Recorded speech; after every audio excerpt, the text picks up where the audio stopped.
my guest on today, Kyle Harrison. Let's bring a friend of mine in, Pat Burrow. Pat, how are you today? Bill, I'm doing great, man. Glad to be on with you. Giants fans, this is Extra Innings with Bill Laskey. Sponsored by Lenardi's Markets of the Bay Area. Quite simply, the best. On your exclusive home of the San Francisco Giants. KNBR 104.5 FM and 680 AM. The sports leader. Santos, the right-hander, sats the pitch. Swinging the ground ball into right center field. Base hit. And here comes Matos around third. And the ball game is over. The Giants pour out of the dugout. They're on the field jumping on the back of their teammate Wilmer Flores out between the pitcher's mound and second base. The Giants have swept the Mariners and have won 7 in a row. Welcome into a Sunday edition of the Extra Inning Post-Game Show with Bill Laskey, and the San Francisco Giants are hot. Winners 7 wins in a row.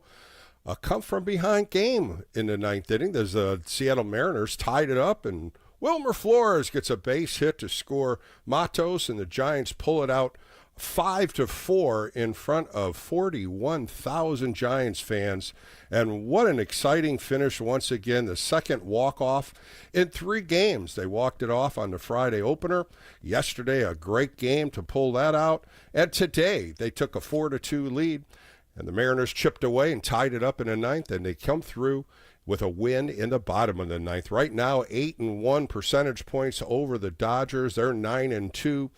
And the San Francisco Giants are just playing good, solid baseball. We'll get into what they did on the offensive side, but let's talk about the pitching. Jordan Hicks really got off to a tough start, as DJ Rayburn behind the plate was a squeezing. Boy, he was squeezing a lot of pitches on Jordan Hicks the first few innings and got a little rattled. He ended up giving up a home run in the first inning, gave up a double to Cal Raleigh, who really had a good game for the Mariners.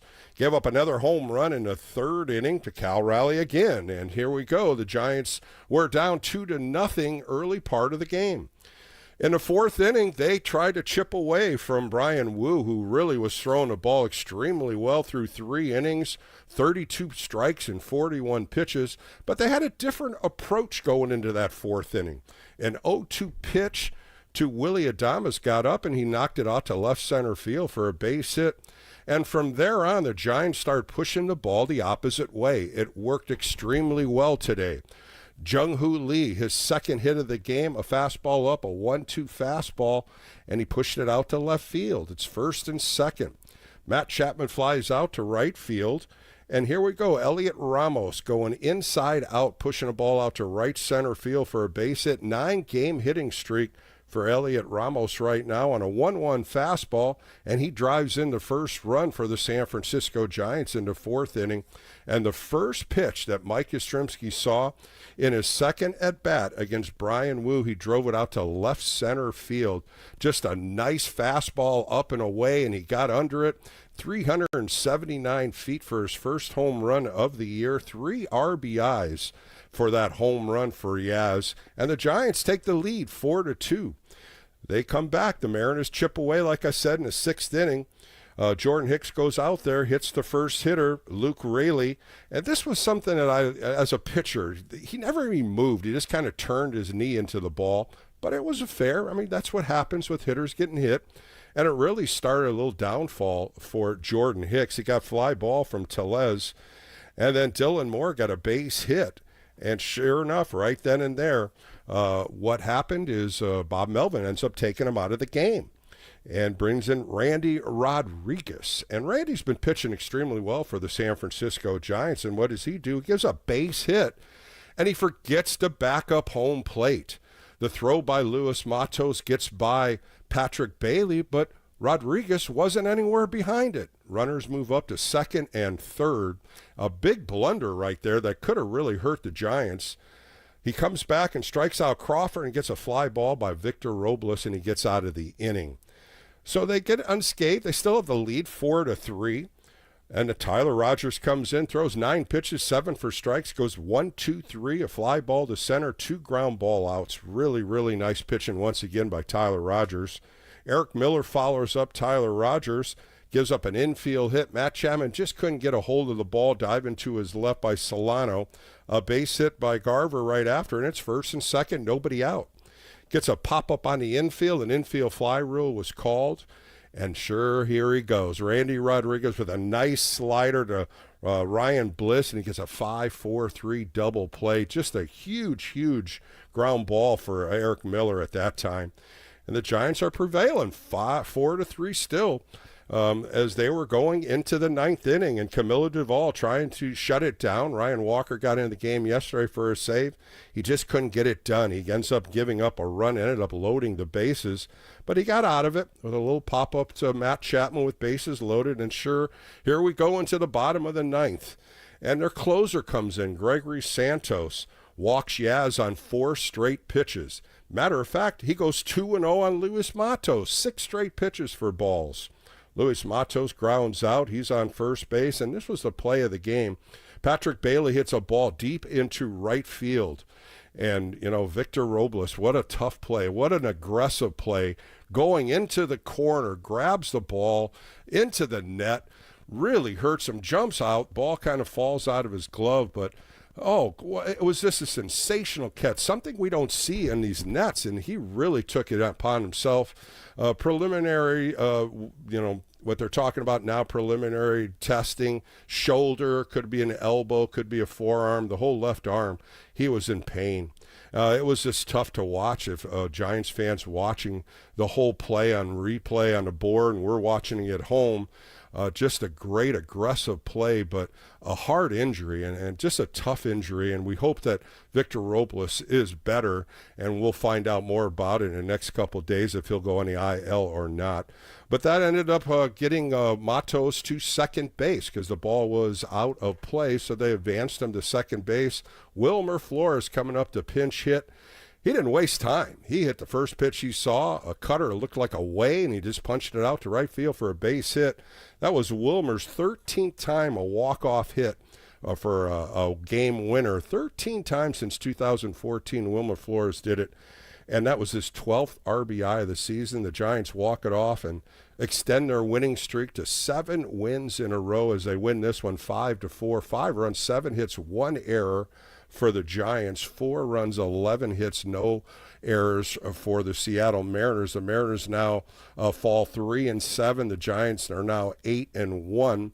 And they won 6 games against the AL so far. We know the sweep against Houston, and now they sweep the Mariners. So good games, good 3-game series, over 40,000 Giant fans in each game. It was just an exciting time. And now, we sit back. Now we got the Reds coming in town and a 3-game series coming up. We'll talk about the probable pitchers.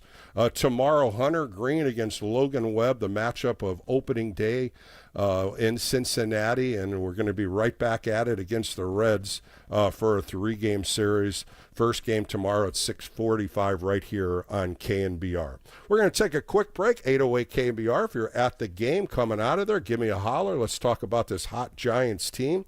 We'll talk about the upcoming series and then the road trip when the Giants go to New York, Philadelphia, and Anaheim. A tough 10-game road trip coming up for the San Francisco Giants. I'm Bill Laskey. This is the Extra Inning Postgame Show. More coming up right here on KNBR, the sports leader.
Your financial journey is unique, and Pettinelli Financial Partners is here to help you navigate it with confidence. So whether you're building your future or securing your retirement, their team provides lifelong personal guidance every step of the way.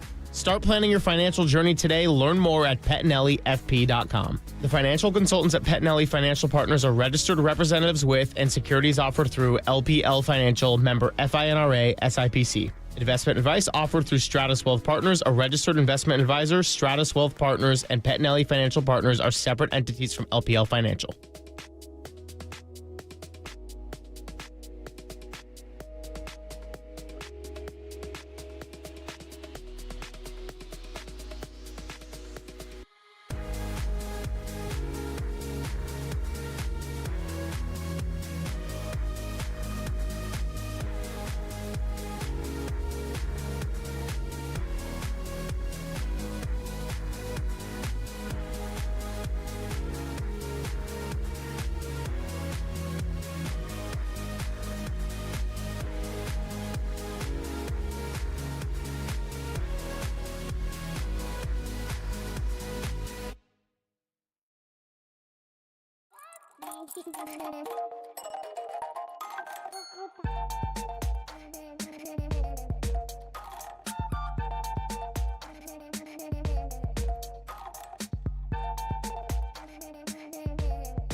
You're listening to the former Giants righty. It's KNBR Extra Innings with Bill Laskey. Sponsored by Lenardi's Markets of the Bay Area. Quite simply, the best. Heard on your Apple HomePod by saying play KNBR. You know what? It's a good. We have a lot of good arms in our bullpen, and we've had to use them a lot, and everybody's contributed. So, it's the first time, Doovie's been really good and saved some games for us. Randy's come in with guys on base and done a great job. Everybody's contributed. So it doesn't surprise me that, the bullpen has pitched this well in this series and covering quite a few innings.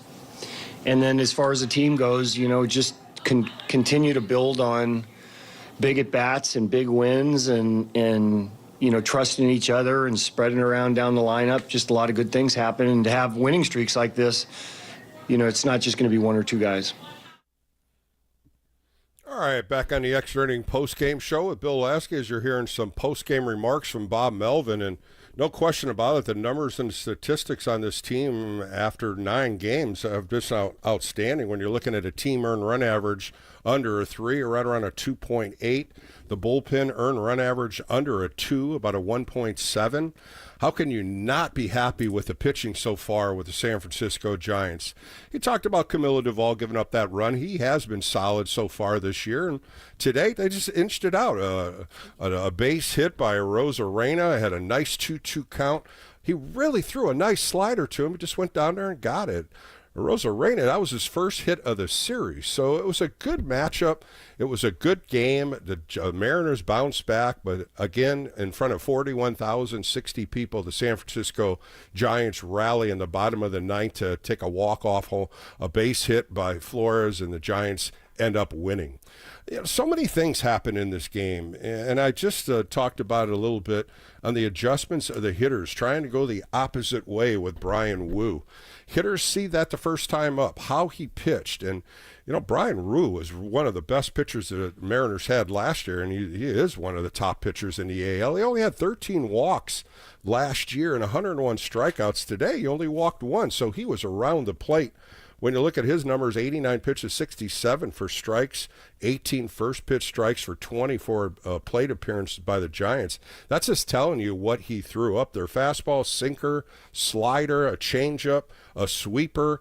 You know, he had 5 pitches going for him until the 4th inning, when the Giants adjusted, went the opposite way, and Yaz ended up pushing that ball out to left center field, and it carried out for his first home run of the year, 379 feet, as Yaz popped one out there for a 3-run home run. The Giants ended up holding up until the bottom of the ninth when they win it. So a good game, a good 3-game home series so far, 2 walk-offs, and the Giants are now 8-1. And the Cincinnati Reds are coming in for a 3-game series before the Giants hit the road on Thursday to New York, Philadelphia, and Anaheim. 808 KNBR, want to get on the phone lines. Let's talk about this Giants team. Let's go to Schmitty. He was at the game. Schmitty, a lot of exciting times out at Oracle today. Bill, I was at all 3 games, and it's just amazing weekend, great weather. San Francisco, oh my God, we're in first place. Spring training was a great spring, but everybody said it doesn't matter. But we're 9 games in, and we're just going. It's great. Well, good thing right there, Smitty, is how you said it. You went to all 3 games, and every game was different. There was a different star in each game, some great pitching, some great defense. The Giants have only committed 2 errors. They're in first in that. They're really playing good defense on the left side. Willie Adames and Matt Chapman are just picking it left and right. And some of the throws they're making are incredible to get guys out by a half a step. When you're watching this team, you watching them for all 3 games. What was one of the things that just popped at you that was different? Well, the energy, I mean, they can't say it enough, right? Even in spring, they're like, oh, the chemistry, the energy, like Adames has really brought this, like, new energy and whatnot. There's so much, like I was writing down bullet points of all the highlights, and there's just too many. But I wanted to ask you one question, if I may. Sure. Camilo Duvall, he started out the year, him and Walker have kind of been splitting it a little bit as closing, which I really like. The thing that I'm wondering, because you're an ex-pitcher, how are we going to get Camilo to hold runners on better? Because I think that's his big problem when he lets the guy get over to third. That's how, it's a lot of people are stealing on him, and this is a problem. That's a great bullet point right there, Schmitty. That has been a big problem of Camilo Duvall, not just this year, last year. And he just takes one look. He doesn't really, put any emphasis on the runners. He doesn't throw over there. He stepped off one time when the runner was at second base. But, you look what he does. Every runner knows that. Every team knows that he does not hold runners tight. And they're going to have to do something different here. Last year, they tried to make sure he threw over there. He tried to work on different moves, stepping off, looking over. It's not helping. And he needs to concentrate a little bit more, Schmitty, and you're 100% right. Everybody sees it. All the fans see it. Opposing teams see it. But the Giants are going to have to do something with Camilo when runners on, and he's too slow to the plate. That's the other thing, that the runners are getting 2-3 steps before the ball's even in Bailey's glove. Today, with the runner on second when he stole third base, I mean, that's unacceptable, especially in the ninth inning. And the games, you got the lead. It was at 4-3 at that time. And don't get me wrong, I love Camilo. He's got great stuff, and he's hit or miss a little bit, but I got faith in him. But as a pitcher, are you looking at this as something that's pretty easy to fix, or is it like he's been doing this for so long that it's really hard to fix? I don't think it's hard to fix. I think there just needs to be more attention to it. Now, if they have to tell him to throw over, they're going to have to do it through a sign. A lot of catchers will just put their pinky out. That means come to a set, throw over. If he has to do that, then there's something wrong with him in the mind game. Because if he's afraid to keep the runner close, he doesn't care, and that can't happen, especially the later part of games. And you noticed it today. We've noticed it. We've talked about it here on KNBR, but he has to change.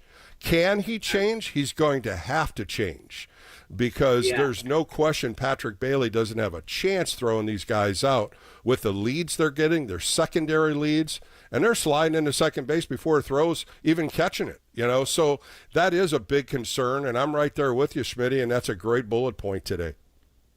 Okay, well, thank you. I appreciate you. I love what you do. I love these after shows, and I want to challenge all the Bay Area. The A's are gone. This is our baseball team. Get off the couch. Come out and support them. We had so much energy for 3 games with full houses, and we need to continue to have that energy, and you'll be surprised at what that can do for the team. No question about it, Schmitty, and you hear it from the post-game remarks on some of these players. Willie Adames said it on Friday. He's never been in an atmosphere like this, and that's what Giants fans bring. They bring the energy, and that bottom of the ninth inning when Wilmer Flores got that base hit, you felt it, I felt it. It was just remarkable, and the Giant fans on their feet because it was an exciting time. And what do you got, Schmitty? 7 wins in a row, and you saw the last 3, but thanks for the call today. Thank you. Big ups. All right, let's go out to Pioneer and talk to Jack. Jack, you're on the Extra Inning post-game show. Giants are on a roll, 8-1 so far. What do you feel about this team?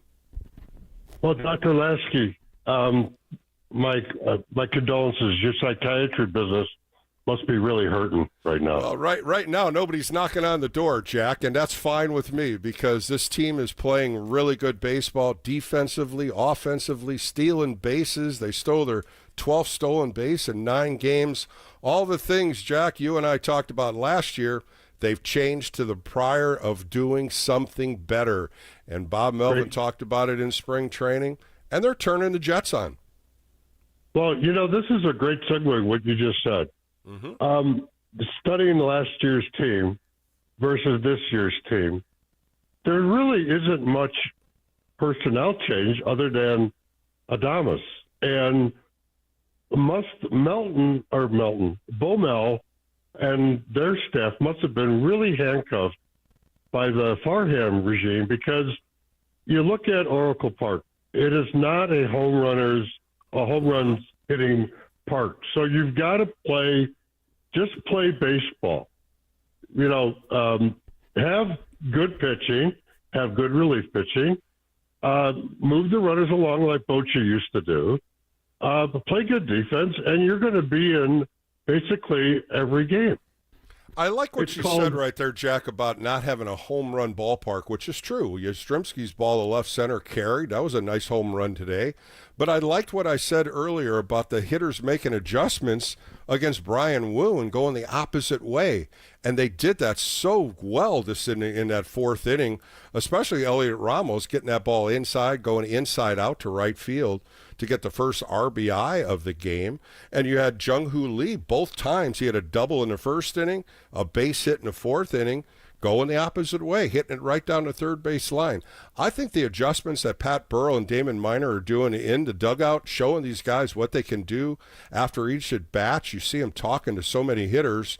The adjustment was made in the dugout, and I really believe they did that the second time up. Right. And one of the points based on what you just said is most of these players, I would think, because they're professional, they've been playing since, Little League. And they probably have a number of coaches that they grew that basically tried to instill in them the same skill sets that Posey and staff are instituting to these players. In other words, play common sense baseball. Do what you did when you were 13 years old. Well, Jack, let me throw this one to you.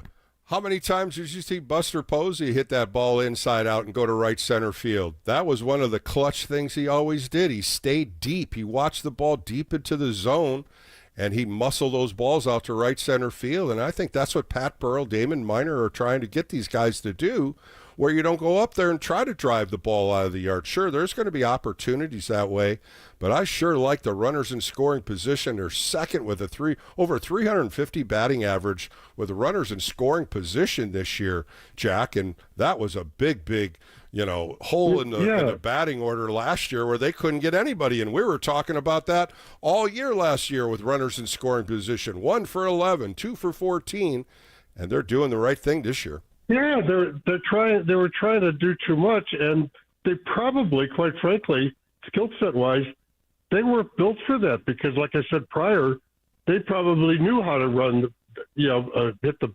batters and keep the line moving because that's what they were taught. Then all of a sudden, the old regime comes in and says, "Just swing for the fences," and right. They're not used to that. No. So in that ballpark, as you mentioned it, Jack, and we've talked about it many times the last 3 or 4 years. They're not home run hitter ballpark. You got to drive the ball if you get an opportunity, but most of the time you got to score, and they're doing this, and they're doing it consistently every game. Runners in scoring position, Jack, they're hitting over 355, second in Major League Baseball. Yeah, and one real point, and I'll let you get other callers. I know. The Smitty's call, he stole my thunder. I was at the opener, and I had my grandson and my son and granddaughter. And, my grandson's 12, plays baseball, basketball, and all that. Even he looked at, we're on the left field line down at the lower section, so we had a good view of Dovell. And I see the guy on second, and I'm going with his long delivery to home. The guy's halfway to third. Yeah, totally. And there's no way that Bailey can throw that guy out. He's too slow to the plate. That's one of the things. If he was a little quicker or maybe slide step, something, maybe just a little quick pitch, he's got to vary his moves, and everything is so slow. The leg comes up slow, and just like you said with your 12-year-old grandson, he's seeing it, and the runners are gone. And when you get a guy in first and second and steals third base in a clutch situation in a ninth inning, they have to do something. JP Martinez has to get him to do something different because this is going to go on, and it's going to hurt the Giants sooner or later. Well, just from a real quick last point. So from just a eyeball test, he struts around like, he's King Goose. And maybe that's just kind of a thing that he wants to portray to opposing hitters. I just hope he's not stubborn and cocky and not willing to try to change because otherwise I don't think that's the case. I just think his mindset is so, more or less, I got to do this, and he doesn't think enough about the runner. His mindset is on the hitter and what he has to pitch, and you have to slow the game down as a pitcher and understand the situations you're in. Double take, step off, different things you can do on the mound to see if those runners are going to go. But as I said earlier, I think Patrick Bailey is going to put the old pinky out to throw over there more, and he's going to have to do that, Jack. And that adjustment's going to have to be done quick. But thanks for the call, Jack. It's always good talking to you. Let's go out to Gabby, who was at the game today. Gabby, good energy today and another walk-off win. How did you like the game today? Well, Mr. Laskey, like you told me before, I'm a real gamer babe. I used to talk to you quite a bit. I haven't called in a while, and so I love the game today. True Giants fashion, coming through in the end, keeping it dramatic for us. Well, it was fun, right? But, the home run by Yaz sure opened up the game, and the Giants just couldn't get anything going in 3 innings. They only had 1 hit in the 4th inning, as I said. A lot of opposite way hitting and having the ball travel a little bit more in the zone, and the home run definitely lightened up that ballpark, and everybody was on their feet after Yaz hit that home run. Oh yeah, I mean it was a real exciting game to be at. A little scary there in the 9th, though. I had my kids with me, and I remember seeing players, leave when I was a kid, a candlestick on a stretcher, and it's a scary thing. So we were real happy to see him get up, and not leave on a stretcher. Yeah, and Gabby, nobody wants to see anybody get hurt, especially early in the season. 10 games into the season, and it looks like he'll go on the IL. What a fantastic catch! What an aggressive play by Victor Robles, and just to make the catch, and you could see him hit that corner wall. Yeah. I don't think I've ever seen anybody go in the net like that so far at Oracle, and you wonder, how did they do this without the nets? Because you see him flip right over the wall. And I think everybody in baseball that watched that play, let's just hope that he's well and let's not make a major injury so he's out for the year. Good ball player, too. Absolutely. Incredible play. I was telling the Mariners fan next to me that it reminded me, I was at the game where Jung-Hoo Lee hit the wall, and you just knew as fast as he was going that was going to be, good chance of a season-ending injury. So I said, I hope it's not the same for this guy. Hopefully the net saved Robles a little bit. But, yeah. Boy, that's a good comparison right there, too, Gabby, when Jung-Hoo Lee hit the wall, and everybody was wondering how that went. And, of course, the broken collarbone, and he was out for the year. Yesterday in the postgame show, somebody asked him that about it, and he says there's more cushion back there. I don't have a fear going back for the ball, and he's been playing dynamic center field so far in the Giants. So fun to watch. But I got to tell you that moment where Robles got injured and the crowd got real quiet, it's one of those moments where there's they got friendly rivalry going on. I had a lot of Mariners fans around me, a lot of back and forth during the game. But in that moment, we're all baseball fans, and we're all human, and we're all just rooting for that guy to be okay. I know you have other callers, but I just want to say we're number 1. Yeah, that's right, Gabby. To follow these standings and see the Dodgers lose, and that we're number 1. I don't know how long it'll stay this way. People say it doesn't matter. It's too early in the season. I've been saying, we were at spring training, and I said, we did amazing in spring training, and I think it's going to carry over, and it did. And I don't think Buster's getting enough credit, because I really do think it's the energy that he's bringing, it's the confidence, it's the camaraderie. I mean, you watch kids like Adamas out there playing, he's having fun playing. They are. And that's what winning does, Gabby, right? And winning makes everybody happy, the fan base, and I appreciate the call. Make sure you call in more. It's always great talking baseball with you. Enjoy this game as we are in first place as we talk about, but have a safe travel home today. Thank you. Appreciate that. Bye-bye. All right, let's go out to Stockton and talk to Joe. Joe, you're on the Extra Inning postgame show on a Sunday afternoon. Giants win. They're 7 wins in a row. Good baseball so far from the Orange and Black. How you doing, Bill?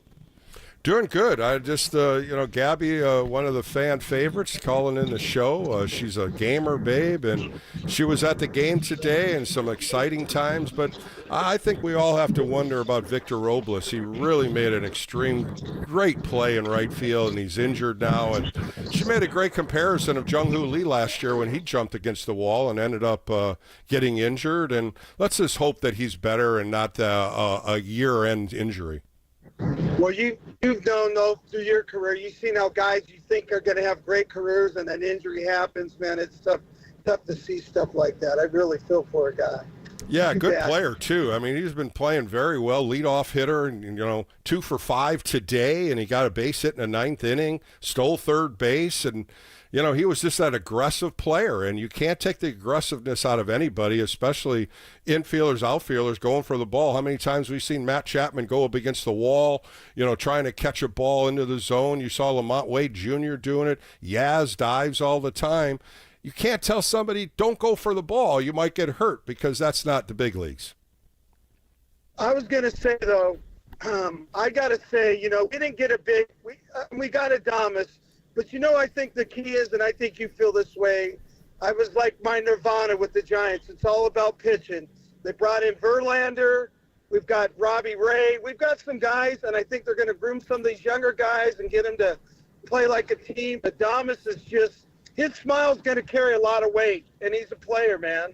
And yeah, I loved it. I loved him and Julio Rodriguez having a little friendship back and forth, and he made that super play against Julio Rodriguez with that ball up the middle that he threw to first base. Yesterday, Rodriguez grabbed a ball that was hitting the gap against Willie Adames, and it's that friendly one-on-one friendship, and that's what baseball's about. It's the fun times, and you said it exactly right there, Joe. The smile on his face. He's enjoying himself with Matt Chapman, and boy, what a combination on the left side of the infield.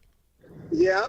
I mean, I like the dynamics of this team. Buster coming in. They got, I mean, I'm kind of bitter towards Zadie because I think he's a typical of a guy who never played the game and doesn't understand the clubhouse and the other things that go on. And right now this team's gelling, and I see it happening, man. The only thing I say agree. right now is I like Fitzgerald, but if he doesn't start hitting, I think I looked at the guy that was with us before. God darn, he's with Seattle right now. Oh, God, I can't think of his name. Donovan Solano? I wouldn't go that way. Donovan Solano's playing with the Mariners now. He's playing first base. He's a lot slower. I think what might just happen is you definitely had Christian Koss in there today. You might see Casey Schmidt in there. Tyler Fitzgerald, defensive wide, you can't really argue too much about him playing second. The batting right now, striking out a little bit too much, not putting the ball in play. I really like Tyler Fitzgerald in there. Maybe a day off gets him a little relief.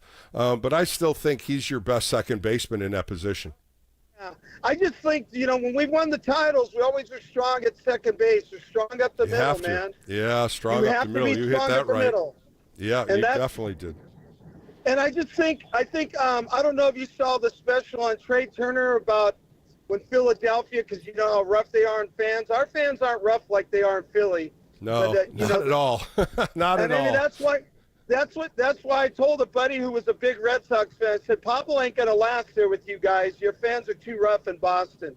And you're absolutely right. And you're right there. I mean, there are some cities that they want to win every game. And if you mess up, they're going to tell you that you messed up. And they'll tell you everything about every family member that you have. And some of the sarcastic things they say.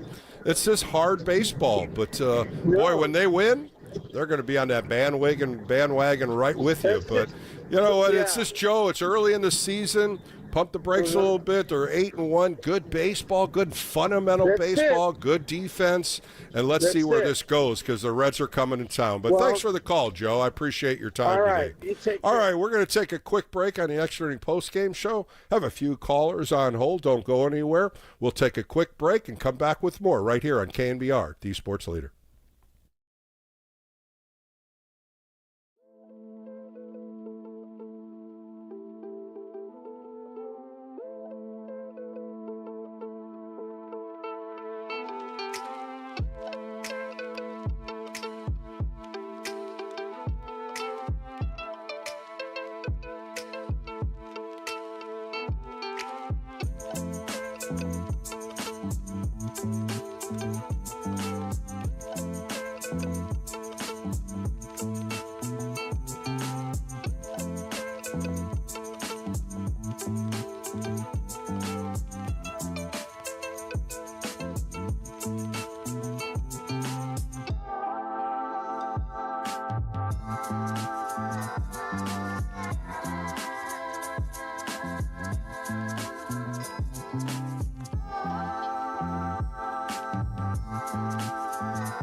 From the mound to the mic, this is KNBR Extra Innings with Bill Laskey. Sponsored by Lenardi's Markets of the Bay Area. Quite simply, the best. Hear him by saying to your smart speaker, play KNBR. The pitch. Swinging a drive to left field. Going back on it to Rosarena. This one is gone! Opposite field power, Mike Yastrzemski. A 3-run homer. His first one of the year. And the Giants jump in front 4-2. Back on the Extra Inning postgame show with Bill Laskey. Beautiful Sunday here in Northern California. Great call by Dave Fleming. First pitch he saw in his second at bat against Brian Wu. He hit it 379 feet. Left center field for his first home run, 3 RBIs. Giants jumped to lead 4-2.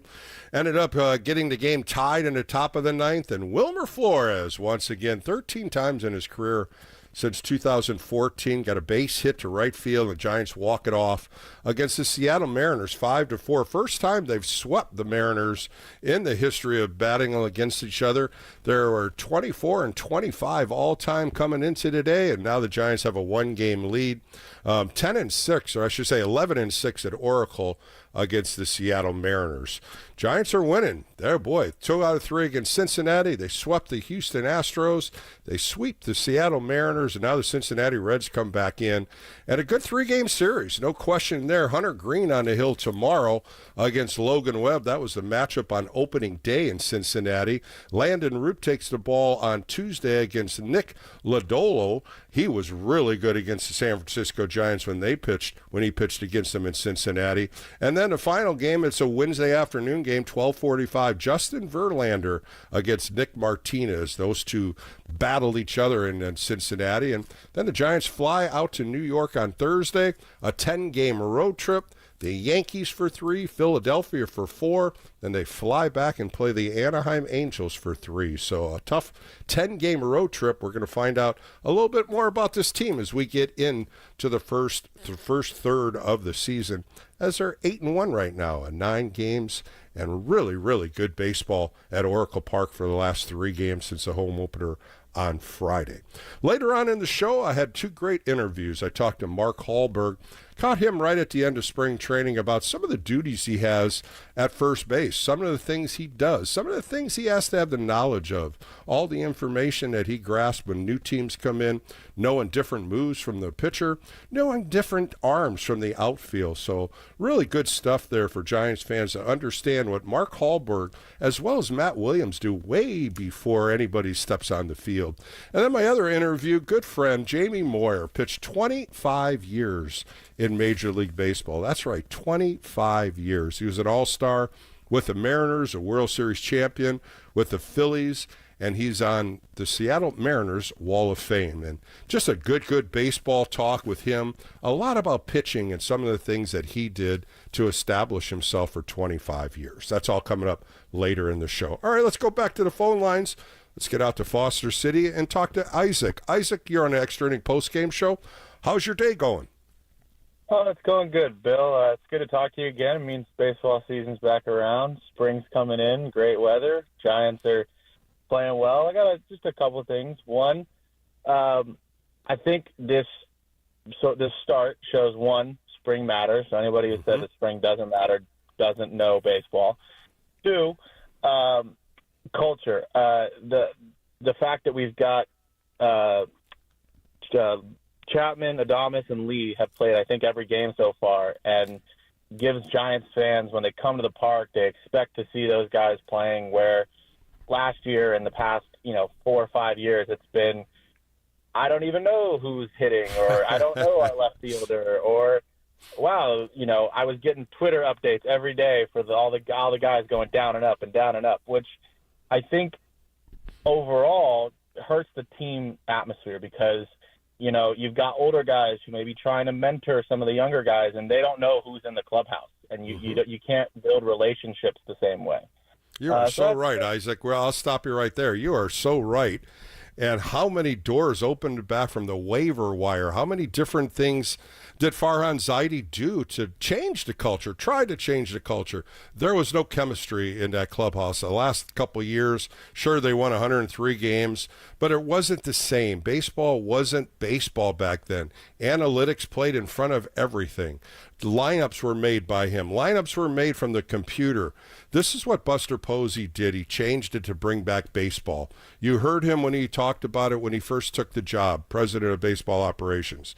San Francisco Giants baseball is going to be played like we knew how we played, 10, 12, and 14. Bring back the chemistry. Bring back the game of baseball. And like my earlier call said, a lot more smiles, a lot more high fives, a lot more pat on the bats, and baseball is being played like we know it should be.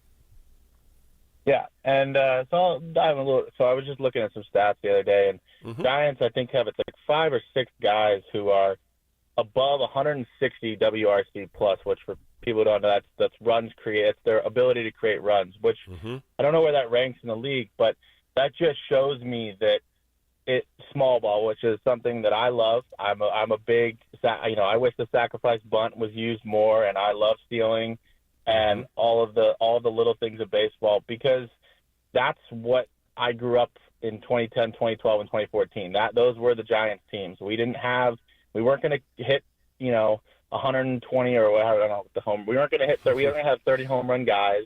We weren't going to have, 50-50 guys or 40-40. We weren't going to have those guys, but we were going to have guys who could get you 10 home runs in a year, steal 25 bags, and play stout defense. And then I'll say one more thing and I'll hop off. The Fitzgerald, I love Fitzgerald because, one, his speed. Yes, he's struggling at the plate right now, but he blew a stop sign on, Friday? Friday, sure did. So, I don't know how many guys are making that play. His sprint speed did it for him. He's got the fastest sprint speed, and no question about it, he was not going to be thrown out home plate. He beat that throw, and the right fielder was playing shallow. But one of the points you said, which I like, giving up or you're out. Ramos did that twice yesterday, hitting a guy, getting the guy over to third base with less than 2 outs. They didn't do that. They didn't do that a lot. Stolen bases, 12 stolen bases in 9 games. That's the aggressiveness that we're seeing with this team that we didn't see it in the last couple of years. Yeah, and I can't tell you how many times you're watching TV, you get a double from, Flores or whoever, and you just know they're not going to get over and get them in. That was the big thing. You just kind of were hoping that they would, and hoping maybe someone would hit a home run or something would happen. But now it feels like it feels like that's all they do. Playing the little games and. And then, with Camilo, because we talked about it a little bit with Camilo, I think I'd like to see Bob Mel maybe vary it up a little bit and have maybe Tyler Rogers pitch a ninth. I think Tyler Rogers has the mental strength to pitch a ninth, where if he walks a guy, it's not going to blow up his inning. Where with Camilo, he's got the stuff, but in the years past, it's when he walks that first batter or walks maybe the second batter, it just kind of blows up his inning. And I think he's been great in the 6th and 7th when he's pitched. I think the last couple of years, he struggled more a little bit. More of a setup position, more of a setup guy. Right. Because I think today, to tell you, Isaac, I think that Bob saw where, Walker needed a day off. And, he took Tyler in there to kind of calm the waters, which he did a nice job in the 7th with a 1-2-3 inning. Brought in Eric Miller, another shutout inning after he gives up 2 hits. I think it was a hit. Yeah, one infield hit, and the other one was a base hit up the middle. But he gets out of it with a nice double play ball to get him 5-4-3. And then I think he just went to Camilo saying, hey, he's got a couple saves already. He has been pitching better. But I'm right there with you as well as all the callers today. When he gets a guy on base, he is too slow to the plate. He has to vary his throws. He's got to do something different. And I said it earlier, Patrick Bailey's going to give him the pinky to throw over there more. He's got to limit the damage when guys get on base, and he can't just give them the free reign of stealing bags. We got a first and second with 1 out, and you step off and see the guy at second. You need to make it a move. You need to do something to keep that runner from stealing third. And sure enough, there it was. Victor Robles stealing third base to make it first and third. It didn't bite him, but the base hit by Rosarena did. It was a good pitch. I thought it was a really nice slider down and away. But I think Giants fans are seeing it, as well as opposing teams. He's got to do something different to hold these runners on. Yeah, absolutely. You know, we'll give credit to Matos. Great play, saved Cal Raleigh from scoring. Sure so, did. You know, it's again, you know, it's the little things like that where that, you know, saves you winning the game. And I don't, you know, I'm not saying that we wouldn't have done that in the past, but it's something that I think we're seeing now rather than just rather than just being told about it. We're like, we could see guys are playing with more effort. They're having a lot more fun. And it looks like a bunch of kids playing a kid's game, which They is do, exactly don't what they? it They're is. having fun and just love the way they're playing. I love the aggressiveness on the stolen base. I think that's bringing a lot of energy to these runners, and you're doing it from everywhere. It's not to one or two guys. Mato steals a bag. Jung-Hoo Lee steals bags. Chapman, Fitzgerald. This is what's great about it. They're getting good jumps and taking the bag and putting them in runners in position to score, and that's what we didn't see in the last couple of years, and this is something that let's hope continues because they have 12 stolen bases in 9 games, and right then and there tells you a little bit more aggressiveness that Bob Melvin's letting these guys do. Absolutely. All right, Bill, I'll hop off the air. Have a good one. Appreciate man. it, Isaac. Thanks for the call. Good stuff right there. Let's go to Jonah in Berkeley. Jonah, Giants are on 7 wins in a row. What have you seen out of this team so far, Jonah? I want to say I like the team, but I'm going to be a little controversial here. I'm very concerned about whether Camilo can really do this. I mean, I like his stuff, but I don't like. I may need to take a break. Some may need to pull him aside and talk to him about, in his language, what they really need him to do. I want him to be on the ball club, but if he has some special needs, we have to accommodate him. Well, I don't think there's special needs. I just think he needs to improve on a few things in his pitching. And it's really, walking the first hitter, giving up a hit to the first guy, not going 2-0 on the first hitter. Aggressiveness coming in. He's got electric stuff. You just said it. I really believe one of the biggest things he has to really work on is holding runners. He's a good pitcher. He's a good guy in the 8th or 9th inning, but that's going to really hurt him in close games. Opposing teams know it. You got scouting reports, analytics. Everything's going to tell any runner to get on first, and they may even have a pinch runner to get on first. He has to do something to slow down the runners. Yeah, I would, Bill, I totally agree with that. I just think somebody needs to really talk to him, pull him aside, and say, in his language, this is what we need you to do. Well, that's why J.P. Martinez is a perfect pitching coach, speaks fluent Spanish, and I think that's one of the big pluses that he has to work with Camilo. And, he has worked on it. We saw it last year he was working on it. But, again, he's not gotten it better. He hasn't gotten better to do it. He's got to get a quicker move to first, a step off, of a slide step, a quick pitch, something to give Patrick Bailey or Sam Huff an opportunity to get the guy out on a throw. He just hasn't done that yet, and they're going to work on it, no question. I agree with that. If you can send me some stuff, fine. Yeah. All right. Jonah, thanks again. Thanks for the call. Appreciate it. Let's go out to Sacramento and talk to Big Al. Big Al, Giants on a row, 7 wins in a row. Did you watch the game today?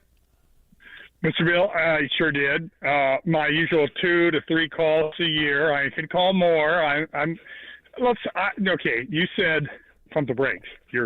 Thank you for that. Thank you for not lying to anybody. Yep. Thank you, Jesus. Let's find out. Because Bill, I don't want to hear about we had a good season and all this. Listen, as a Giants fan since 1965. You're showing your age, Al. You're showing your age today. 70 this year. Okay, so there's only one thing that matters to me, because we're the Giants. I learned about the Giants. I learned about the New York Giants from my dad, who was a very good baseball player. So listen, it's all about pennants and World Series. Anything less than that to me is a disappointment. I know it takes time to get it's a long ways away, Big Al. You and I both say this many times. 162-game season, things change real fast. Consistent baseball is what they're playing, and that's what we can pat them on the back with. They're playing good baseball. Agreed. I like the team construction better. I disagree on that last comment of all. You and I talked about him 2 years ago. I think there's something, and I'd call it you were a pitcher, the mental aspect. I'm not sure he's the sharpest pin in the tack. I just don't. Just watching him and how he progresses and his commitment, and that'll be what is his commitment. So that's up to Buster and them to figure out. I'll tell you one other thing I'd love to have. Isn't Rodriguez the Mariner outfielder, left fielder? Is that right? For the Mariners this year? Yeah. Arozarena? Yeah. Arozarena you're talking about? Yeah, he's buddies apparently with Adames, right? Oh, no, that's Rodriguez. That's Juan Rodriguez. Yeah, they were. Right. Rodriguez, yeah, right? Rodriguez, center fielder. Yeah, center fielder. I'd love to. I'm telling you, I'd love to have a guy because I thought he played outfield. He did. Correct. Juan Rodriguez did. Yeah, they were good buddies. That's what I loved what him and Adames were doing back to each other. You know, one made a great play, the other one made a good play, and then trying to steal or trying to get a base hit into a double. Rodriguez throws him out. That's baseball. That's what the fun part of having an opponent that you're trying to be better at, and I love that little back and forth with them for this whole 3-game series. And I'm just saying, I'm not saying you get him necessarily, but I like that kid. He's very young. I mean, if I was looking for kind of a trade possibility, he'd be the kind of guy to go on the Giants because it's got to improve. 24 years old. Yeah. 24. That's all he is, and he seems like he's played in the league for over 10 years. A great player. He's not going anywhere. Seattle loves him too much. All right. Well, then the last thing I'll say, go off, and people might hate me, or at least the nice lady who called in. Bill, this is baseball. It's not war, but I'm not crying for a man who got gazillions of dollars to go down to his damn blue Dodgers, and now he's out 15 days. He sure is. No question there. You're talking about Blake Snell. He's on the IL with a shoulder injury. He was put on there today. You know what? We're not crying anymore. And he took the money and he ran. And forget about him because they've got a lot better pitching now. And let's just hope the pitching stays healthy. That's the big thing, Big Al. I appreciate the call, and let's just watch this Giants team as they go into a 3-game series against Cincinnati before they get on the road. All right, we're going to take a quick break here. Got a few calls still on hold. We've got a couple nice interviews coming up with Mark Hallberg and Jamie Moyer. So we'll take a quick break, come back with more, finish up the calls, and just a great 3-game series that they swept the Seattle Mariners. I'm Bill Laskey. This is the Extra Inning Postgame Show. More coming up as we take a quick break right here on KNBR, the Sports Leader.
Your financial journey is unique, and Pettinelli Financial Partners is here to help you navigate it with confidence. So whether you're building your future or securing your retirement, their team provides lifelong personal guidance every step of the way. Start planning your financial journey today. Learn more at PettinelliFP.com. The financial consultants at Pettinelli Financial Partners are registered representatives with and securities offered through LPL Financial, member FINRA, SIPC. Investment advice offered through Stratus Wealth Partners, a registered investment advisor. Stratus Wealth Partners and Pettinelli Financial Partners are separate entities from LPL Financial.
This is KNBR Extra Innings with former Giants right-hander Bill Laskey. Sponsored by Lenardi's Markets of the Bay Area. Quite simply, the best. Hear him on your Apple HomePod by saying play KNBR. Play KNBR. Here's a swing, ground ball toward the middle, far to his left. Lunging at it is Adames. He's got it, spins around. One hop throw to first in time to get Rodriguez. What a play. And Rodriguez, after overrunning first base, is looking out at his good friend Adames, who's out in shallow center by now, and say, how did you make that play? That was impossible. All right, back on KNBR, the sports leader, on the extra inning post-game show with Bill Laskey. John Miller, what a great call. Willie Adames made a great play up the middle against Julio Rodriguez and threw a pearl over to first base for the out. Some good defense so far in this 3-game series. They've only made 2 errors in 9 games. Good defense. And you know what? It's the situational hitting, getting people over, the stolen bases, all the different things that the Giants didn't do the last couple of years. Runners in scoring position, second out of 30 teams hitting over 350 with 2 out base hits, 2 out hits. Runners in scoring position, just 4 letters that we've been talking about for so many years, and this year they're doing well with it. Putting the ball in play, going the opposite way. They did that in the 4th inning, and it really won the game for him. Yaz took a home run ball out to left center field, his first home run, hit it 379 feet. First pitch he saw from Brian Wu, and the Giants took a lead 4-2. Mariners scratched back, tied it up in the top of the 9th, and Wilmer Flores, 13th time, gets that walk-off hit for the San Francisco Giants since 2014. Now the Giants are coming in. Now they're playing the Cincinnati Reds. Of course, the first 3 games of the year, they beat them 2 out of 3. Logan Webb on the hill tomorrow against Hunter Green. Landon Roop against Nick Lodolo. And then the 12:45 game on Wednesday, Justin Verlander against Nick Martinez. 3 good games coming up for the San Francisco Giants. And boy, 40,000 fans for 3 straight games. What a great Oracle weekend for the Orange and Black. All right, let's get to the phones. Let's go to San Mateo and talk to Matt. Matt, you're on the extra inning post-game show. Giants are on a roll, playing good baseball. What do you think so far? I think it's great, Bill. A first-time caller for calling in, talking to you. I always listen to you all the time. Pleasure for you to call in. Yeah, it was a great game. I appreciate all the signings they did with Chapman with the loan contract, and then signing Adames. This is great. This team is looking pretty good, and I'm enjoying watching them play. Yeah, I think a lot of Giants fans were, optimistic, of course, with Buster Posey taking over the realms of baseball operations. And one of the things he said, if you remember this, Matt, in November, I want to bring baseball back. I want to bring baseball people back. And I think that's what he did, giving Bob Melvin more of realm of putting lineups out there, changing players, giving guys rest. J.P. Martinez jumps over to be the pitching coach. You start looking at what Pat Burrell has done as a hitting coach, putting the ball in play more, cutting out strikeouts. And so far, this is what they've done in spring training, and the momentum is carried into the first part of the year. Yeah, I remember him talking to Posey about that. I remember him talking about that. It's great. He brought a lot of good culture to it, and he brought in a lot of lumps. I love that. Mm-hmm. What have you seen here in the 8-1 start that really jumps at you? What is something that you've seen that you haven't seen in years? It seems like they're a good culture, like a team culture. Like they get it, seems like it's really good, team culture. Mm-hmm. Like everybody gets along well, seems like, and they're playing really good baseball. I'm enjoying it, like clutch baseball. And the pitching's been really good, and people are coming up clutch in the extra innings and stuff. It's great. Yeah, I really believe so, too. The hitting and the defense. I think the defense has really sparkled here. A healthy Jung-Hoo Lee is so good in center field. I love what he's doing with the Jung-Hoo crew out in center field. That was so electric. On weekends, they did it yesterday and today. The excitement to hear his name being chanted by Giants fans. Those are different things. Those are things that Giants fans want to get a little bit more, close up to some of these players and give them a little to do. And Matt Chapman, Willie Adames on the left-hand side of the infield, spectacular defensive plays they've made. Yeah, that's one of the best duos I've seen in a long time. The Giants with them too on that side. It's just unbelievable to watch. Like their Well, defense let's hope more of this coming up, Matt. Let's just keep watching them and the consistent baseball. And I think this road trip's really going to see what they do against some contending teams. Yeah. Before I go, I want to say is prayers out to Robles for making that great catch, and hopefully he's okay. I'm a big baseball fan, and I hope nobody gets hurt. So I'm praying for that guy. I hope he's okay. I appreciate that. And boy, he was an aggressive play, and just an exciting play. And you never thought Patrick Bailey hooking it down in the corner, he'd even had a chance. And he went right in there. And I said it earlier, you can't take aggressiveness out of baseball players. And let's just hope it's not a season-ending injury. But thanks for the call, Matt. Make sure you call in more. I'm here every weekend. Appreciate your time. Thanks, Bill. Have a good one. All right, let's go out to San Jose and talk to Chris. Chris, you're on the Extra Inning Postgame Show. What do you got for me today? How's it going, Bill? Thank you for taking the call. Oh, appreciate your waiting for me. And good baseball so far. 3 great games in the opening weekend of the San Francisco Giants 2025 season at Oracle, and 3 more against the Reds. And the Reds are going to come in here playing a little better baseball. Hunter Green, magnificent first game against the Giants, striking out 8 in 5 innings, only giving up 3 hits. It's going to be a good game tomorrow with Logan Webb back on the hill. No, I agree, and you got to credit Buster Posey here. I mean, last year when he kind of sidestepped Farhan and did that deal with Chapman, you knew that there was a regime change there. You knew that Buster Posey was going to go out there and sign gamers and guys that can catch the baseball. So I really like the defense. I love the leadership that's coming from Chapman and Adames. And I like the athleticism. There's better base running. You got some faster, better athletes, and so I'm really digging that. What I'm not. Yeah, and the other thing, Chris, Luis Matos, giving him another opportunity. Last year he got so hot, and I bring this up. Melvin had to put somebody in a leadoff spot. It really declined his ability because he's not a leadoff hitter. But now you see him hitting the ball better. He played winter ball in Venezuela, and you just see a little bit more confidence with him in the big leagues. He made a great play in that 9th inning to get that ball in down the line from Arozarena, and I mean he saved that run, and just good defense. And I think we can't talk about that more and more because they've only got 2 errors in the first 9 games, and that's just telling you Matt Williams, Ronnie Wotus, all these guys are making these players better by repetition each day. I totally agree. I think the collective baseball IQ is very high for this team. The coaching staff. I love what Pat the Bat has done as the hitting coach. I do too. I really like the mental part of this, and that's what brings me to Duvall, because I'm not liking the mental part of this with Duvall. I'm not. We've had this same conversation ever since this kid has gone up. I agree. And you echoed in your last segment that he has not improved on the mental aspects of the game, and we know he lost his closer spot. We know that there was some off the field stuff about him. There was one time where it wasn't a safe situation. He didn't want to go out there. And is this a situation where he's just not motivated? Is it a situation? No, I don't think motivation is. I just think he's so in tune of getting the hitter out, and his secondary thought is a runner. And, one of the biggest things I've always learned as a pitcher, you have to slow the game down when the base runners are on base, because that's what they're doing. They're seeing you all upset, and they're going to run, and the hitters are going to be looking for fastball or slider in the zone. And this is what you and I talked about, as many callers have. He's got to slow the game down, understand what's going on. And I've said this many times on the show today, change the outlook of throwing to first base.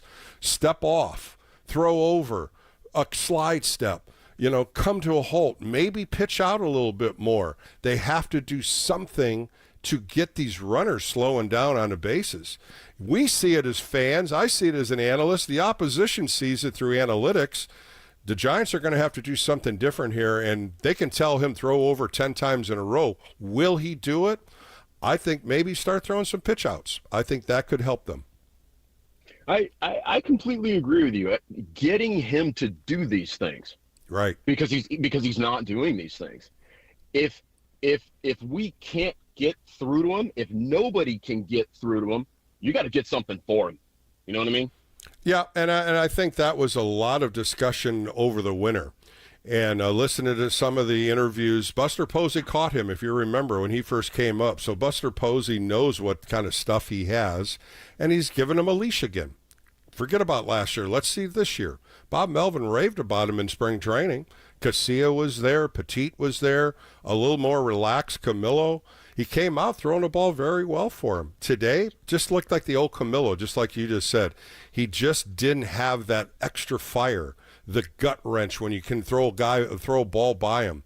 You know, when I looked at what his throws were today, he threw 20 pitches, 13 sliders. Where's a 101 fastball? 13 sliders and 20 pitches, 5 fastball and 2 sinkers. And that's what I'm saying. Are you afraid to throw your fastball now? Now you're going back to the slider thing? Because back in the day, that's what he got in trouble with, throwing all sliders. The guy's got 99 plus. Let's use the fastball a little more. No, I agree. And you know, I'll just leave you with this. I mean, this is the big leagues, you know, particularly in the NL West. I mean, this is a powerhouse, very capable, very tough division. They can smell blood in the water.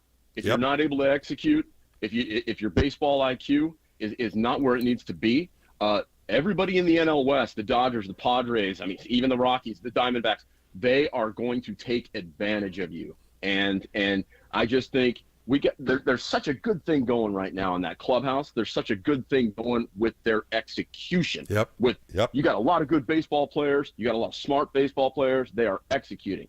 Camilo has to get there. He's got to get on that level. I'm right there with you, Chris. Good stuff as always, and I appreciate the call. But you know, I'm right there with you with the team and how they're managing to win these games and how much each one of them picks each other up. And I think that's what Camilo needs to do. He needs to pick himself up and try to change a couple of these things that are making him back to the old Camilo and move forward and holding the runners on base and throwing strikes when he comes in. The 2-0-2-0 counts is not helping him. But I appreciate your time today, Chris. We'll talk to you as the season progresses.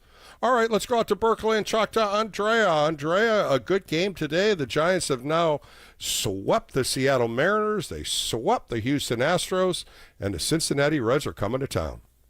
How right you are. I saw your post on X saying time for a sweep.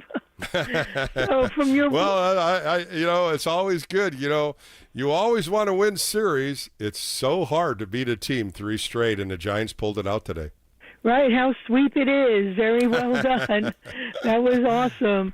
And, really just it takes a village. We had, dramatic Leo Wilmer Flores. I just really like him the more I see his energy. He's August 6, 1991.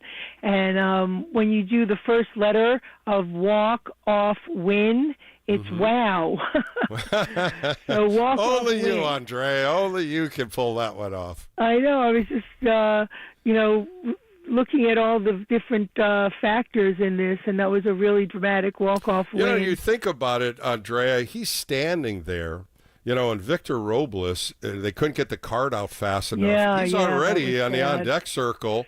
And he's watching Gregory Santos throw some pitches, and he knows he's got a nice sinker, a nice breaking ball, and his mindset is going, okay, what do I have to do here? They didn't know where Matos was going to be, either second base or third base, and of course the play was out of place, so they only gave him 1 base. So now he's thinking, okay, there's 2 outs. I got to come up with something. He didn't waste any time. He hit the first pitch, and they kind of played him over a little bit toward left field, and that hole was in the right field, and sure enough, he slipped one right in there, and the game winner, and everybody was jumping in the infield. Walk-off Wilmer, wow. So very nice, and shout out for Yaz, 3-run home run. He's a very hard-working Virgo, August 23rd, 1990, and he shared this really sweet story that he promised his daughter he'd hit a home run for her. That's a great story. I love when that happens, and you know what? Those are special moments in a family. Baseball gods and goddesses really cooperated here, and it's nice to see you on the live chat. I shared that. And is there like a live chat going on while you're broadcasting on KNBR? I don't know. I'll ask my producer about that. He's doing all that for me. Kyle Haar's always jumping, putting me in all different places. But it's just great. Giants fans are listening in and listening to the post-game show, and a lot more calls coming in here as the second weekend. But it's just fun baseball right now, Andrea, and you called me the positive energy, and, there's not too many negatives. Sure, we're going to try to complain here and there, but, those aren't really complaints. I think the fans are just saying we need to get better at those points. It's like Camilo holding on runners and trying to hit the hole and going the opposite way. And these are good baseball stories. These are great baseball points when you talk to fans. Yes, exactly. And it was just like really exciting to see, the sweep and the home opener and yesterday's walk-off and today's walk-off. It was just really exciting. Good baseball right there. Well, Andrea, Cincinnati Reds coming into town, and then next weekend, extra innings we'll have after the Yankees. The 3-game series we'll have Saturday and Sunday, and those are going to be some fun times out in Yankee Stadium with all the Yankee Boo Birds. Well, I grew up more of a Mets fan, but I know the Yankees. I New know York you Energy. grew up in New York, no question there. Yeah, but New York Andrea, thanks for the Energy. call. Have a great week, and we'll be talking to you next weekend. Great show. All right, thanks, Andrea. All right, coming up, I sat down with Mark Hallberg, the first base coach, right at the end of spring training. Had a nice conversation with him, and I think all Giants fans know Mark and Buster Posey were teammates at Florida State. So we talk a little bit about how he felt when Buster Posey took the president of baseball operations. That's coming up next as the Giants win today 5-4. They have now won 7 wins in a row. The Giants are hot. Cincinnati Reds coming in for 3. My name is Bill Laskey. This is Extra Innings. Mark Hallberg coming up next right here on KNBR, the Sports Leader.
KNBR Extra Innings with Bill Laskey keeps the postgame rolling live right here. Sponsored by Lenardi's Markets of the Bay Area. Quite simply, the best. On KNBR 104.5 FM and 680 AM. The sports leader. Welcome back to the Extra Inning Postgame Show with Bill Laskey. I'm honored to have a good friend of mine come on. He's the first base coach for the San Francisco Giants. Let's welcome in Mark Hallberg. Mark, how are you? I'm doing good. Thanks for having me on, Bill. Oh, Mark, it's a pleasure always talking baseball with you. Let's start off with something easy. What'd you do the off season? Did you ever do anything? Any trips? Any vacations?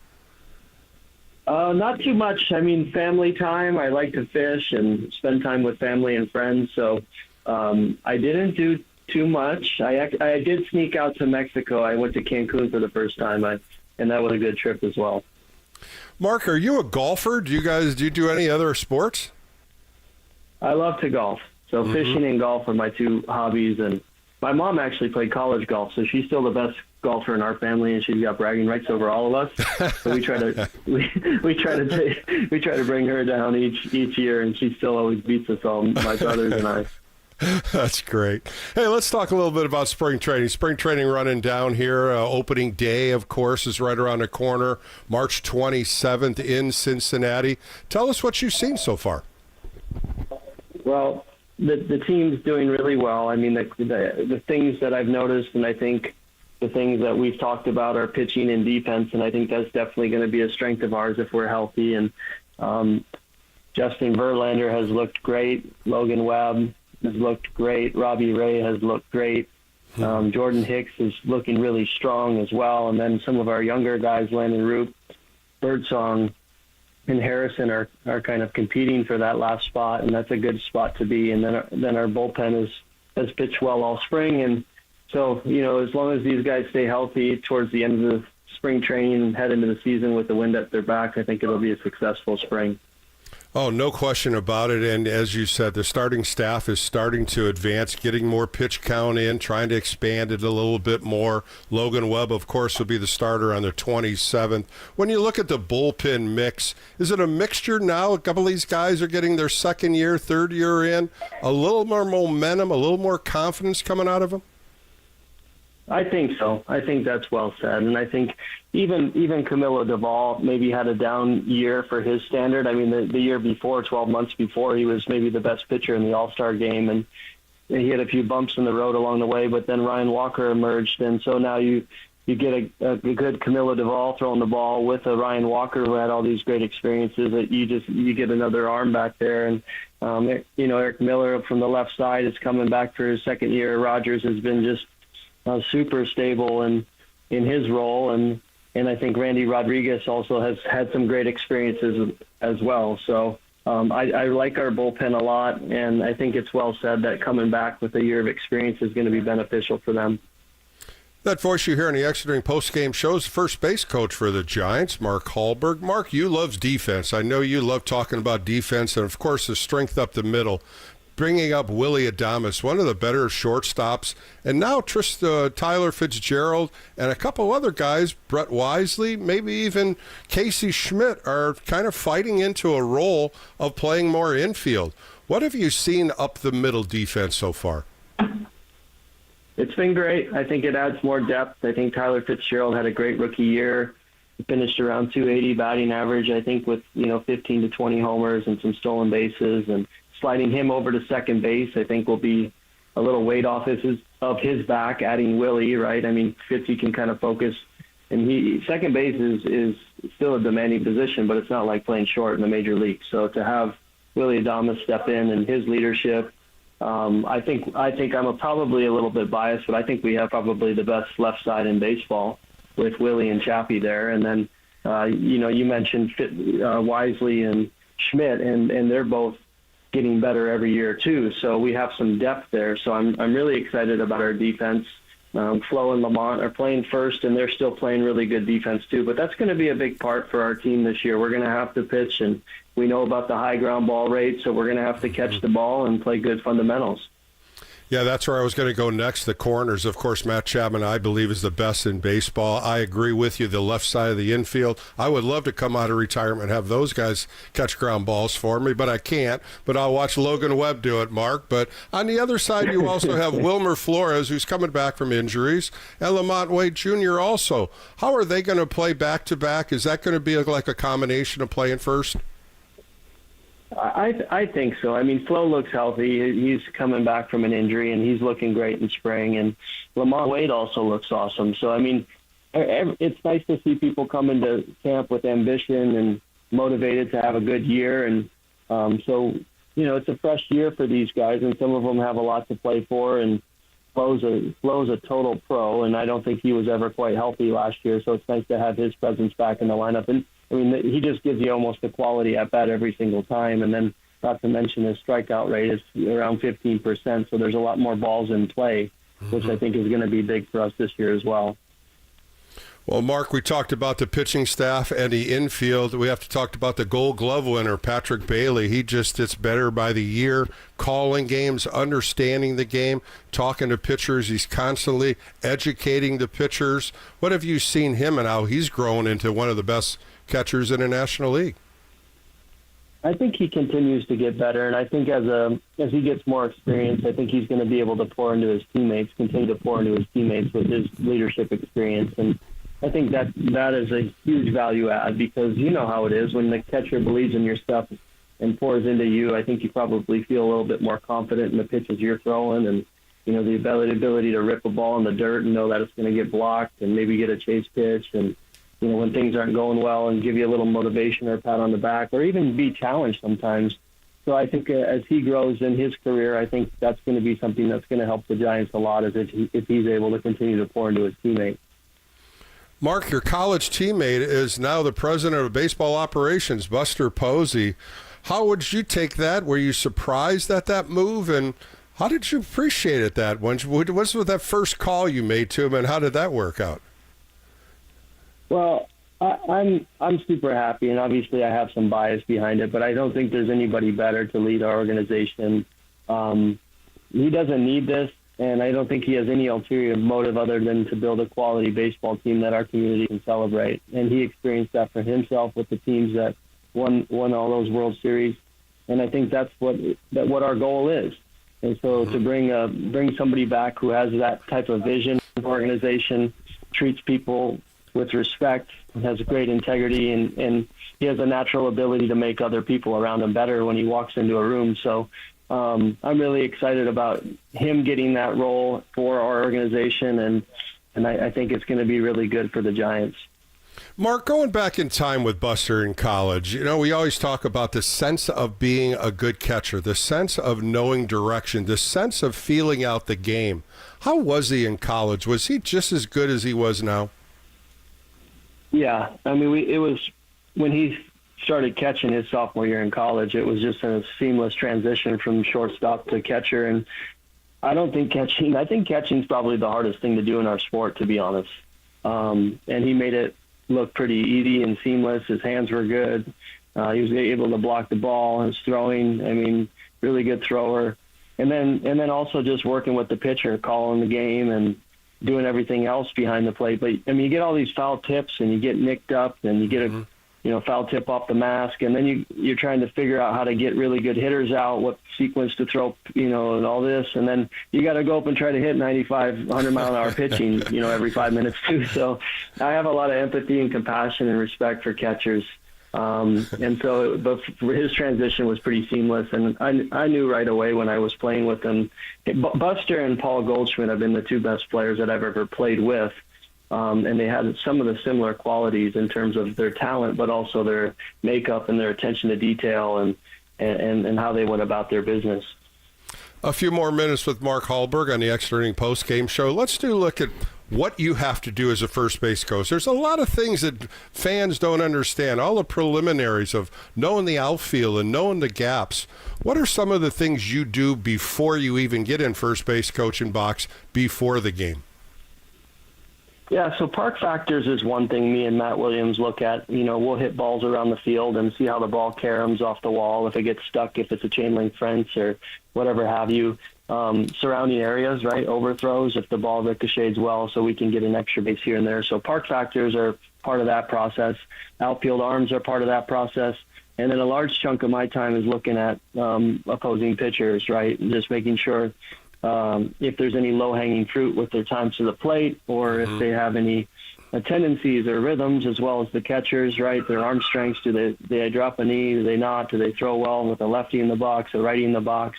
So we're looking at all of that stuff to find low-hanging fruit, and if there's a nice matchup with the right player on the base, we want to try to put some pressure on the team. And I mean, when we're talking about base running, I think the goal is to create the most run-scoring opportunities possible, right? And you never know when that one run's going to matter. And so paying attention to detail and trying to make sure our guys are engaged and ready for that opportunity, I think is really important. The other factor, Mark, are pitchers' moves to first base, how quick they are, especially left-handers. You have to be really on that.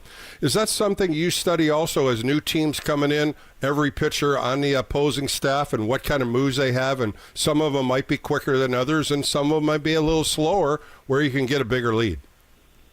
Yeah, I'm glad you mentioned that. That's another big part, and I kind of lumped that with the running game. But, some of these guys also have balk moves, right? I think it's a tricky one to call. I'm talking to umpires for 2 hours a night, and I ask them, what is a balk? If the front knee moves first, their argument back to me is it's so close with the back foot and the front foot moving, and if they move kind of at the same time, they're not generally going to call a balk, and it's a non-reviewable play. So I think the pitchers know that. They abuse it a little bit. But knowing which, like Blake Trinan, for example, he's got a pretty good balk move. His front knee buckles, and we got to be heads up for that. So making sure we're on that detail beforehand, I think, is really important, because it is a non-reviewable play, and you can't get caught off guard, because if they balk and they don't call it, you're still out, which is really frustrating, right? And then to your point about the lefty, and even in your point about the lefties, I mean, there's some guys that push the limits there too. So we're studying their moves and just showing our players video of their moves if it's a really good move, so that they at least have seen it if they haven't been out there against them before. Mark, one of the biggest questions everybody asks me, when you're watching games, what is Mark always talking to the runners at first base about? You always cover your mouth. I'm going to have you answer that. Are you talking about what Matt Williams' signs are? What is the conversation like? Yeah, I think it's short and sweet. I mean, we only have a little bit of time, right, with the pitch clock, but just reminding them of the game state, or reminding them of what that current sign is, or, if we want to try to steal or not. And I think the big thing is just to be consistent, because the other team might be watching me as well. So I try to be as consistent as possible with my actions out there, so that if we have something on or if we don't, it looks the same every time. Well, Mark, it's always a pleasure talking baseball with you, my friend, and thank you again for your time tonight. Thanks, Bill. Thanks for your time. Mark Hallberg on the Extra Innings Postgame Show. More coming up right here on KNBR, the Sports Leader.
Your financial journey is unique, and Pettinelli Financial Partners is here to help you navigate it with confidence. So whether you're building your future or securing your retirement, their team provides lifelong personal guidance every step of the way.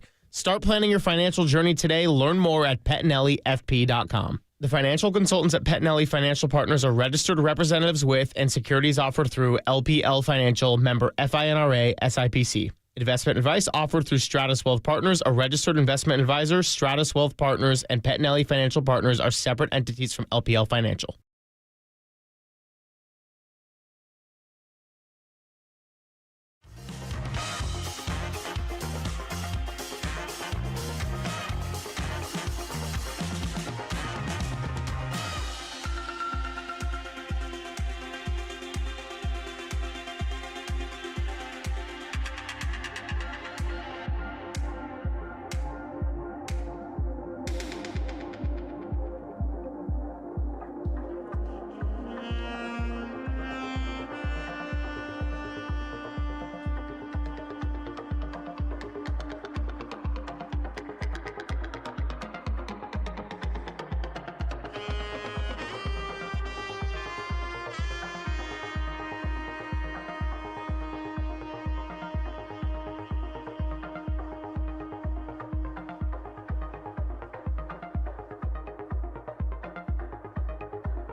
Bill is back. Fired up, bringing it, all excited. This is KNBR Extra Innings with Bill Laskey. Sponsored by Lenardi's Markets of the Bay Area. Quite simply, the best. Listen on your Google Home smart speaker by saying play KNBR.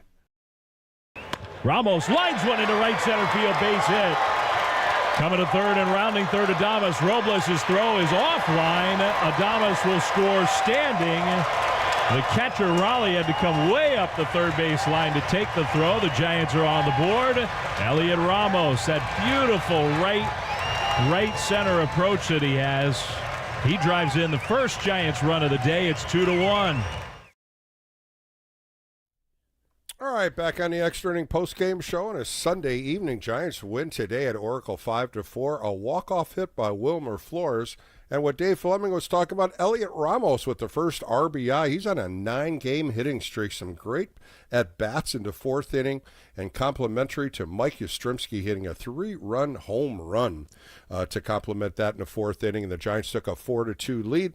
Ended up winning it in the bottom of the ninth with a walk-off hit, like I said about Wilmer Flores.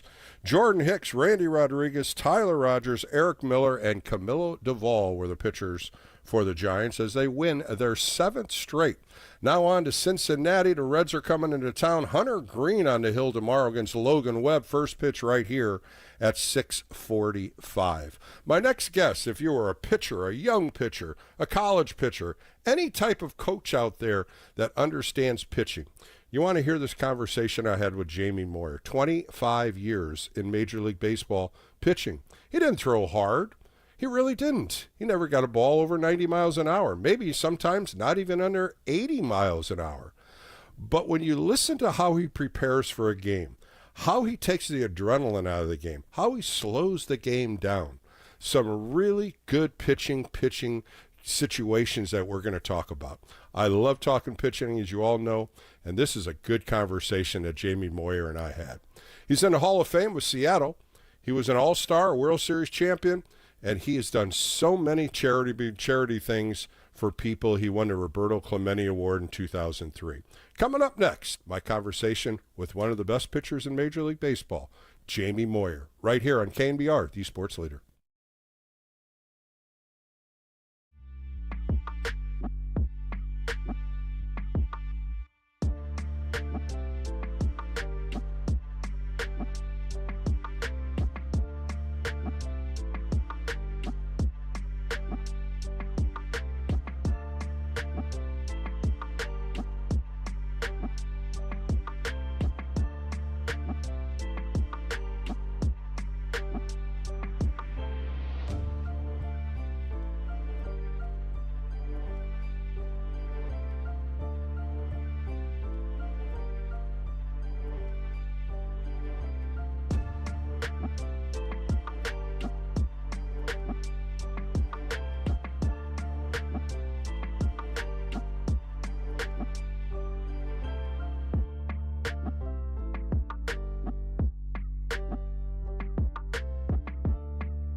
The game may be over, but we know you want to talk more ball. So KNBR Extra Innings with Bill Laskey continues. Sponsored by Lenardi's Markets of the Bay Area. Quite simply, the best. We are KNBR 104.5 and 680, the sports leader.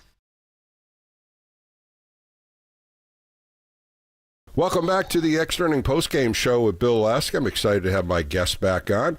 Of course, he pitched 25 years in Major League Baseball. He was an American League All-Star with the Seattle Mariners in 2003. He was also the Mariners Pitcher of the Year, voted by the Baseball Writers Association of Seattle in 1998, 1999, and as well as 2003. A World Series champion with the Philadelphia Phillies in 2008. And in 2015, he was voted into the Seattle Mariners Hall of Fame. Let's welcome in a friend of the show, Jamie Moyer. How are you, Jamie? Well. How are you, Bill? I'm doing good. A 2025 season is upon us.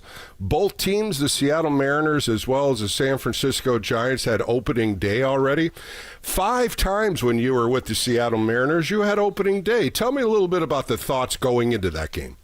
Yeah, obviously opening day, obviously just baseball, spring baseball is special for everybody, right? Anybody who follows the game, right? We know that spring is right around the corner. And summer is following right behind it, and either a lot of hours in front of the TV or the radio, and in today's world, on the internet or on your phone as you're traveling, right? Mm-hmm. So, opening day is a special day, I think, for anybody, and to have the opportunity to be an opening day starter. I never really considered myself that, but some say I've earned it. Some say, I was just a guy they could count on, whatever it might be. It's like you said, it's a special day. It's an exciting day. And guess what? Everybody starts out at 0-0. Everybody still thinks they have a chance to win a World Series. And you go from there. Jamie, both of us were starting pitchers in Major League Baseball. One of the biggest things that both of us had to approach in any game was the preparation, not really physically, emotionally, mentally. How did you stay focused when you were ready to get these games, especially opening day starts? To me, you focus on the small things and the things that you did to get you there, the things that you did to create your consistency, knowing your ability, knowing your strengths, knowing your weaknesses. And, there's really, opening day, there's really not per se, hitting charts or spray charts or anything like that on hitters that are current. You can use things from the past. But, obviously, I would think most, if not all players go home and work on things in the off season. So you're kind of skinning a new cat, if you will. Just trying to get your feet wet again.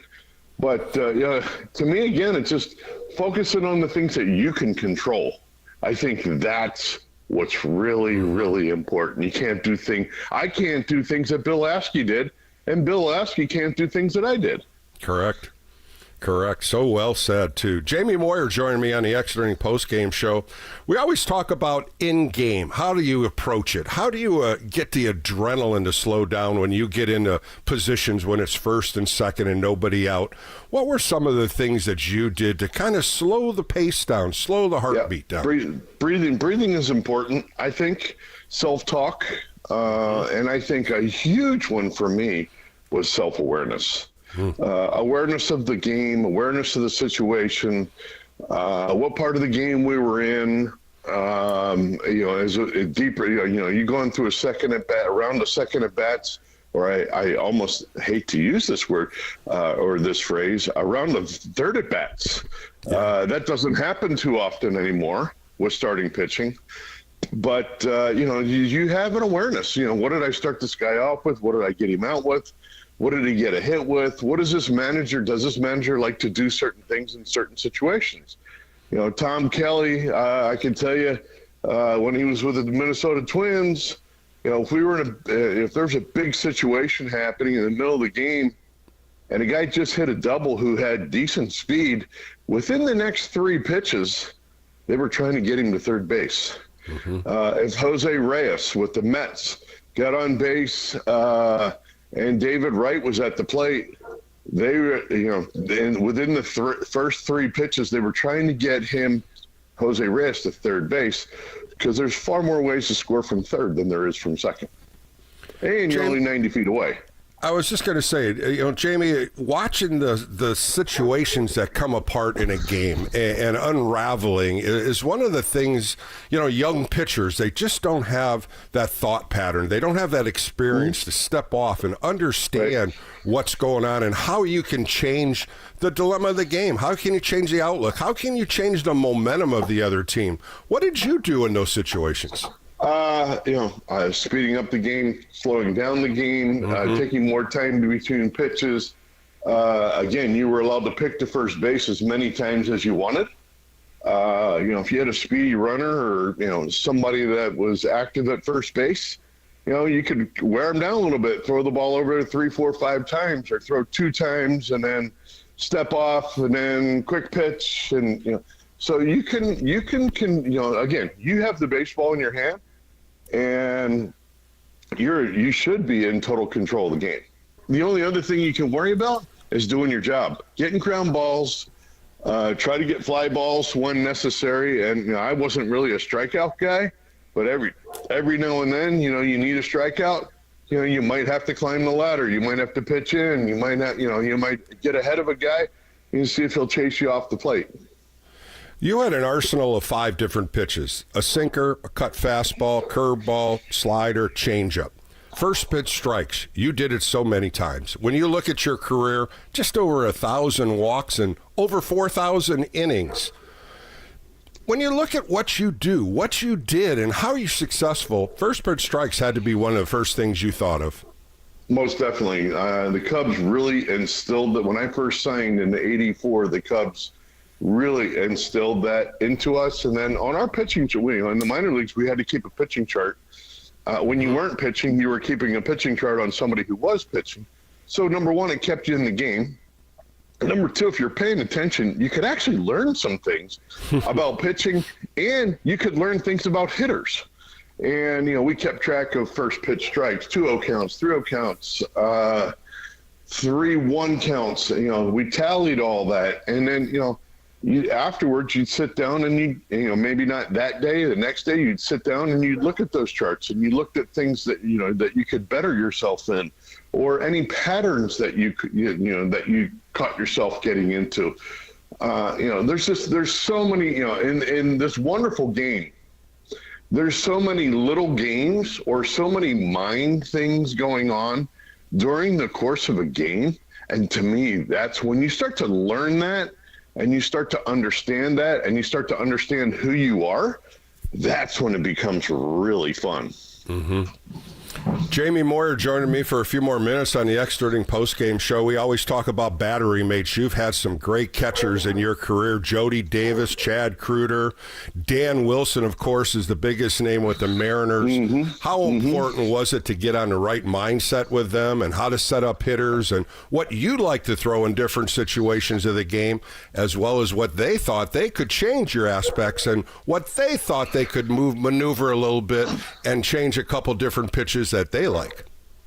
Yeah, as I matured in the game, I realized that a catcher can be, your best friend and a huge help to you. And, I learned that building a rapport, getting to know your catchers, letting your catchers getting to know you, sitting down pregame, talking about things. And there were times, even days that I wasn't pitching, there might be an inning going on and the catcher comes off the field. I might, give him a chance to towel off and get a drink of water. I'd go sit beside him and say, hey, what were you thinking in that situation? This is what I saw with the hitter. Were you seeing the same thing? You're always, to me, you're always trying to get better. And if you're not, the game's going to pass you by. I wasn't really a believer in sitting and waiting. And we didn't have all the statistical things in front of us like they do today. You had to work on things yourself. And, but yeah, catchers are important. And, look, there's some guys that are better throwers than others. There's some guys that are better game callers than others. There's some guys that, that I threw to that, they were more concerned about hitting than catching. So, you have to understand what that is and learn. And look, these guys are trying to make a living too, and it's up to you. I mean, again, your trainers and your catcher to me are your best friends on the team. Sure are, aren't they? Catchers are the distinct friendship. That's what I've always talked about catchers. And just getting the mindset before the game when they come down in the last 5 minutes of your bullpen to walk in from the bullpen, setting up those first 3 hitters. Do you really remember on some of the occasions where catchers just said, "This is what I want, Jamie. This is how we're going to pound the zone today"? Or were they more or less relaxed saying, "What is your thoughts? What do you want to do today?" For me, it was pretty simple. Again, I didn't have that, again, let's go back in time a little bit. And, Bill, for me, the average major league velocity in this era that we're discussing, you and I, was probably about 87 miles an hour. Right? So it wasn't all power. It wasn't all elevation. It wasn't spin rate. It was the ability to just say, what kind of stuff do I have? And a lot of times coming out of the bullpen, you didn't, you're just going down there to warm up. I mean, how many times in your life did you have a great bullpen and a horrible game? Or a horrible game, or a horrible bullpen and a great game, right? Sure and enough. I've got a theory behind that. But so it's like, hey, I just went to the bullpen. I'm warmed up. I'm loose. Now I've got to attack the zone. For me, most games were down and away, down and away, down and away. Who can I walk off the plate with me, or who will walk off the plate with me? When's that time that I throw that 83-mile-an-hour fastball in on the hands and try to jam somebody and make it look like it's 88? Can I double up? When a guy pulls a ball foul, did I jam him, or did he just get the head out and pull it foul? I didn't get it. Find his jam. Every hitter has a jam point. So can I double up in there? Can I triple up in there? Well, can I chase him in off the plate? Will he follow me in off the plate? There's a lot of things that are, going through our little computers between our ears. The gerbil's really spinning on the wheel. And, you go with your instincts. I think pitching sometimes, too, is an eye test. You start to watch swings. You start to learn hitters. You start to learn hitters' tendencies. And, again, the situation, the game dictates some of that as well. Jamie, you're an encyclopedia of pitching knowledge. You sat on the bench with so many great Hall of Famers, from Pedro Martinez, Randy Johnson, Nolan Ryan, Goose Gossage, Greg Maddux. The thoughts and what the conversation that you got from these guys just had to instill so many new thoughts in your head going after hitters, as well as you telling them a little bit about what you believed in. What did you grasp? What did you grasp out of these conversations? Because I sat next to some great pitchers too, but you had some Hall of Famers that really, really were good guys as friends as well as competitors. Yep. And I think, you're building that rapport with your teammates. And, and the thing that I started to learn, people would say, I'd say, I was really watching Sutcliffe or Scott Sanderson or Steve Trout pitch. This is back in my early days, and it'd be like, people are like, what? They're different style pitchers than you. But I'm like, you're correct. And some of them threw from the other side. But when they're throwing off-speed pitches, what are they throwing? What did they get? What did they throw before the off-speed to get to the off-speed pitch? What are they getting outs with? And things like that. But the conversations, it was just a lot of give and take as far as, the types of conversations we might be having. And it was an opinion. Everybody has an opinion, and I think that's great. But you learn to trust, who has some pretty good instincts, who's really into it, and who's just kind of, just slinging it up there. There's some guys that just, that I played with in my career that I don't have a plan. I'm just going out there with my stuff, and I'm going to beat them. A couple more minutes with Jamie Moyer on the Exerting post-game show. Conditioning, being 25 years in the major leagues, you had some great conditioning and some great conditioning coaches. What can you tell us about some simple things that all pitchers should be doing in between starts? Well, again, eras were different. Eras were way different. I was a huge runner. Felt like my legs. If I didn't have my legs, I couldn't pitch. Number one. I did in my off season. I approached every off season as if I was hurt, and went to a physical therapist. And you hear all this talk today. Well, geez, this guy had a Tommy John, and now he's throwing harder. Well, I was doing all that stuff in my off season to keep myself from having the Tommy John, number one, but to rebuild myself in the off season. First of all, get some rest and recovery, but to build my arm strength back up as far. And again, I'm not talking about heavyweights. I'm talking about 2 and 3 pound dumbbells that I was doing exercises with a physical therapist to work on the smaller muscles in your shoulders and your back, and your concentric and eccentric. So we're going your accelerators and your decelerators. those are very important muscles in your body, right? So getting to understand how all that works, and then working on the correct things, to me, that was important. And then being very meticulous and very consistent with your routine. I think that helps you become a separator. Jamie, last one for you. You've done so much community service up in Seattle and other parts of the United States. What keeps you going to help people? Again, I learned that it really wasn't about me.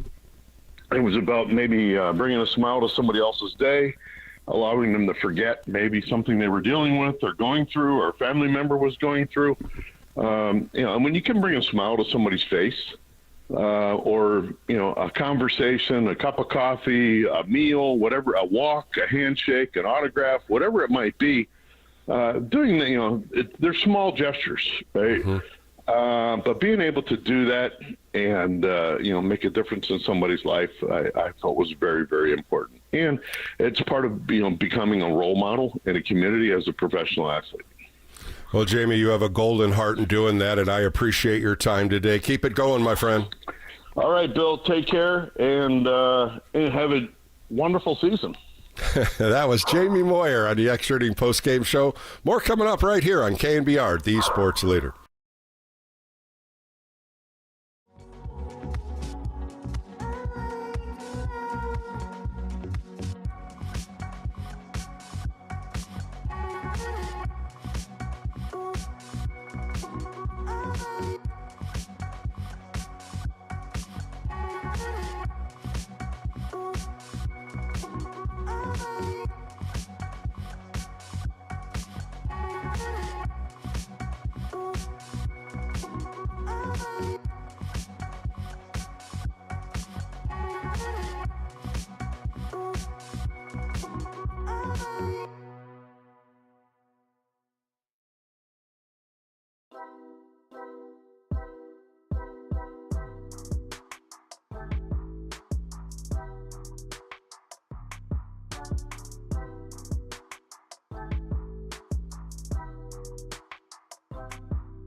You're listening to the former Giants righty. It's KNBR Extra Innings with Bill Laskey. Sponsored by Lenardi's Markets of the Bay Area. Quite simply, the best. Heard on your Apple HomePod by saying play KNBR. Welcome back to the Extra Inning Post-Game Show with Bill Laskey as we finish up a great weekend. Giants have won 3 in a row at Oracle, 7 wins in a row to start this season. They're 8-1 right now, with the Cincinnati Reds coming into town for 3 games. Logan Webb against Hunter Green tomorrow. First pitch right here at 6:45. I want to thank my guests today, Mark Hallberg and Jamie Moyer. If you didn't get the chance to listen to that, it'll be on all KNBR podcasts. Thank my producer today, Kyle Hart, did a great job once again, and Ryan picking up the phone calls, and you Giants fans for participating and calling in and talking Giants baseball with me. It's always a pleasure as we do this every weekend. Next weekend, we'll be following up the New York Yankees. Boy, they're going to be in New York playing a 3-game series, and we'll have both games Saturday and Sunday on the Extra Inning Post-Game Show. For Bill Laskey, be safe, be well. Have a great, great week, and we'll talk to you next weekend. More coming up right here on KNBR, the Sports Leader. It's another great outing for the righty on your home of San Francisco Giants baseball. This is KNBR Extra Innings with Bill Laskey. Sponsored by Lenardi's Markets of the Bay Area. Quite simply, the best. KNBR 104.5 and 680, the Sports Leader.